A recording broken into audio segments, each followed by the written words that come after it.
Recherche exclusive et tendance des menaces du point de vue de notre télémétrie, découvrez dans notre rapport du troisième trimestre 2020 les tendances mondiales et françaises de l'activité cybercriminelle. Bonjour, je suis Benoît Grunemwald, expert en cybersécurité chez EZ. Voyons ensemble les thèmes principaux abordés au troisième trimestre. Pour commencer, tandis que la pandémie invite au télétravail et continue d'impacter nos vies, il semble que ce thème, le thème du Covid-19, ait perdu de sa vigueur auprès des cybercriminels. Celui-ci ne faisant plus recette, les auteurs de spam, de phishing, d'hameçonnage reviennent au thème antérieur à la pandémie. Pour autant, la pandémie continue d'apporter aux cybercriminels des opportunités. Par exemple, souvent utilisé pour le télétravail, l'ouverture du protocole RDP sans moyen de sécurité attire les tentatives d'attaque. Elles sont d'ailleurs en hausse tout au long du premier trimestre et si on zoome sur le troisième trimestre, ces attaques ont augmenté de 37%.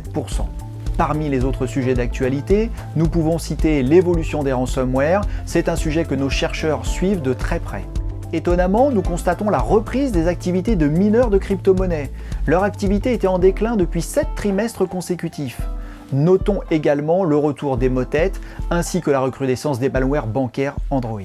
Ce rapport trimestriel permet également de présenter les découvertes des chercheurs d'EZ. Parmi celles-ci, de nouvelles puces Wi-Fi vulnérables à Crook, des malwares sur Mac, une menace ciblant des logiciels de voix sur IP sous Linux et CryptoCyboul, une menace visant nos avoirs en crypto-monnaie. Vous trouverez dans ce rapport des détails sur les activités des groupes d'attaquants tels que TA410, Setni, Gamaredon et bien d'autres. Ce trimestre a été marqué par de nombreux événements virtuels durant lesquels les chercheurs d'EZ ont participé et partagé leurs connaissances. Ils sont intervenus au Black Hat, USA et Asia, aux conférences Caro, Virus Bulletin, DEFCON, EcoParty et bien d'autres. Si vous souhaitez rencontrer nos chercheurs, rendez-vous prochainement en France à la BotConf. D'ici là, prenez soin de vous, bonne lecture du rapport et à bientôt.